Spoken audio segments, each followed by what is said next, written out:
Hey parents, I don't know about you, but this year is flying by so quickly.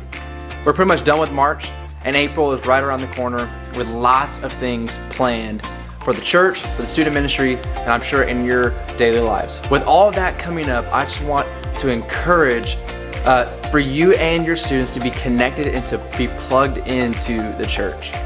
We'd love to have your students continue to be here on Sunday mornings and Wednesday nights as we're hitting a range of topics and things that we talk about in our different sermon series. With lots of things coming up, I want you to please mark down some specific things on your calendar to not forget for your students. I'll send those out in another text message or email, and that way you can have it all marked up and ready to go, just so we can be on the same page when it comes to certain events that are coming up and things that we really want our students to be there for. One thing I do want you to make sure to not miss is on April 28th is the ministry fair.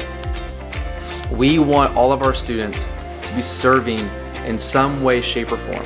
We want them to be serving in different ministries. And so because of that, we want them to be at the ministry fair. Please make it a priority to be at church that day, because we want all of our students that if they're not serving right now, we want them to be serving. And if they're maybe not tired, but if they want to try something new, then we want them to look at the ministry fair and see all the different ministries of where they can be serving. Another great way to keep up with what we're doing is follow us on social media. Both Instagram and Facebook are great ways to see things that are coming up. Some of the 1-minute message videos that we do, some event recaps that we've made, and then just with the sermon series that we're doing. So follow us on social media, on Instagram, like our Facebook page. You can also go to our YouTube page. You can see all of the parent videos that I've made, all of the 1-minute message recaps, any other videos that we have on our YouTube page. So just search Krave Student Ministry and you'll find our page there. And I bring all that up to bridge the gap for this month's tip video. If your students are on social media, and that's up to you to decide when your students are on social media and what platforms of social media. But when it comes to social media, you have to be careful, you need to be smart, and you really need to teach your students of ways to properly use social media. So this month's tip video is going to give you some guidance, some tips, and some things that you should be doing as parents when it comes to your students' social media accounts. Like always, if you have any questions, please just let me know. And anything that I can be praying for, just let me know. And thank you so much for the support that you give me and our students here at Krave. Hey parents, can we talk about social media for a second? You've heard of it, right? The place your teenager probably spends most of their lives. The thing they're staring at for 9 hours a day. Yeah, let's talk about that. Now here's the thing, parents.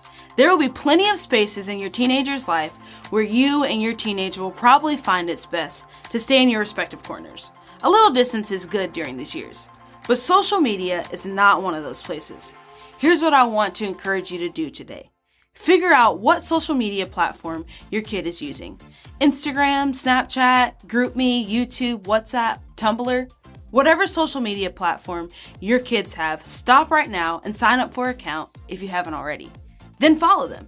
As you've probably noticed, most people are a little more honest and vocal on social media than they are in real life. And you might be surprised to find out your kid is one of those people. If your kid isn't a big share of their feelings, you might be able to learn a lot more about them, what they like, what they dislike, and everything in between, if you simply watch what they post and like on social media.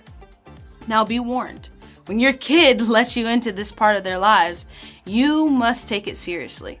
Talk to your kid about what kind of online relationship they'd like to have with you and share your preferences in return. Social media is a two-way conversation, not a primary means to spy, although you can do some of that too. And no, this can go both ways. Just as you can learn about your kid via Snapchat stories or Instagram posts, they can learn a lot about who you are too. So be intentional about your post. Be authentic and honest and show them how God is working through you in real time so they can see a side of you they're too embarrassed to ask you about in real life. Who knows? You might end up growing closer through social media.